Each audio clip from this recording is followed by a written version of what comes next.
The expansion of the Keetmanshoop Airport is underway. How will this project benefit tourism in other sectors of this beautiful town?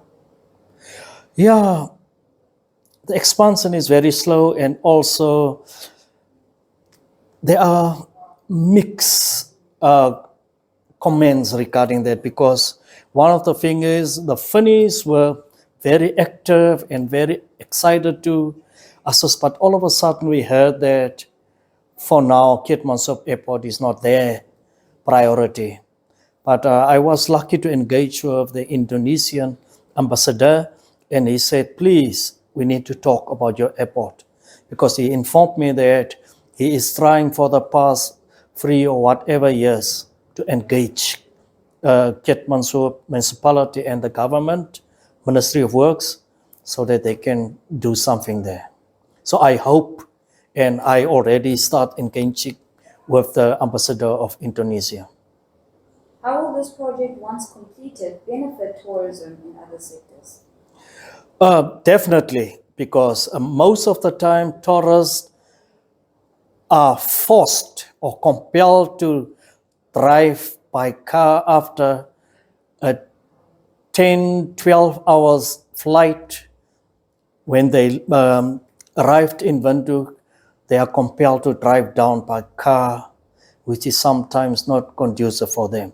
Instead of for them to fly down to Keetmanshoop and from there. And also we know that airports play a major role for investors to come to a town, because someone from Johannesburg or Cape Town don't want to get into his car and drive to Cape Town or Johannesburg. It will be easy for him for maybe 2-3 days to take a flight to Johannesburg or Cape Town.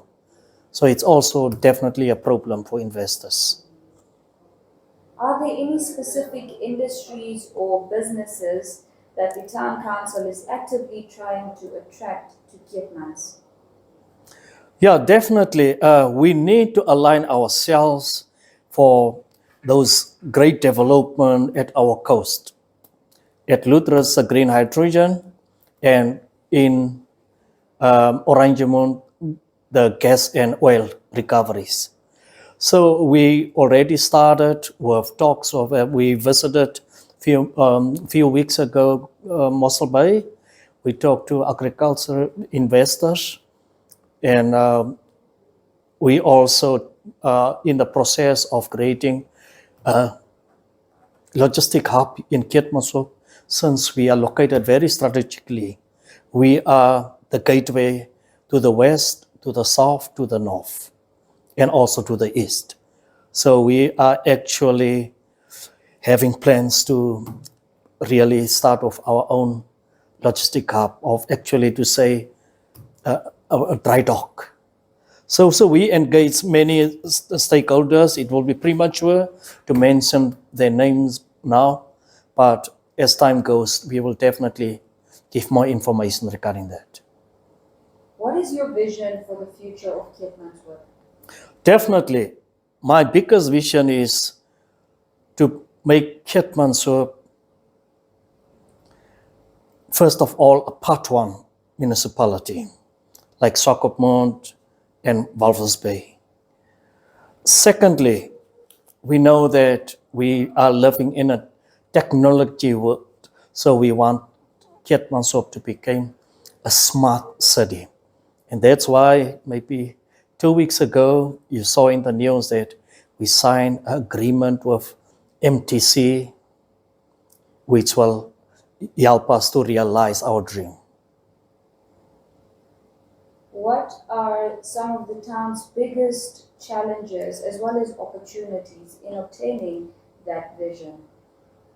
Yeah, first of all, you need to have the people to pay.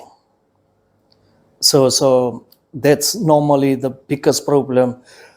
If there is no employment creation in a town, you won't have people to pay.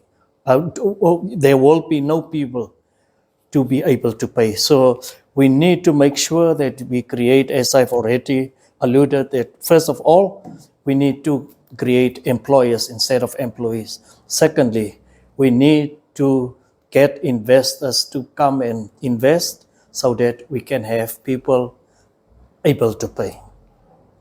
So I think that's the main thing, and then also we need to try and keep pace with this moving world. What are some of the town council's biggest challenges and opportunities? The biggest challenge are financial constraints. We know that our ministry, which is Ministry of Urban and Rural Development, allocation of funds to the different local authorities are very unequal. For instance, last year, our allocation for the next 3 years are 9,000. And imagine a town like Keetmanshoop, 9,000. But in the same year, you are giving Jemimah 20 million. So what is the rationale? So that's the biggest challenges, especially the local authorities have in the South.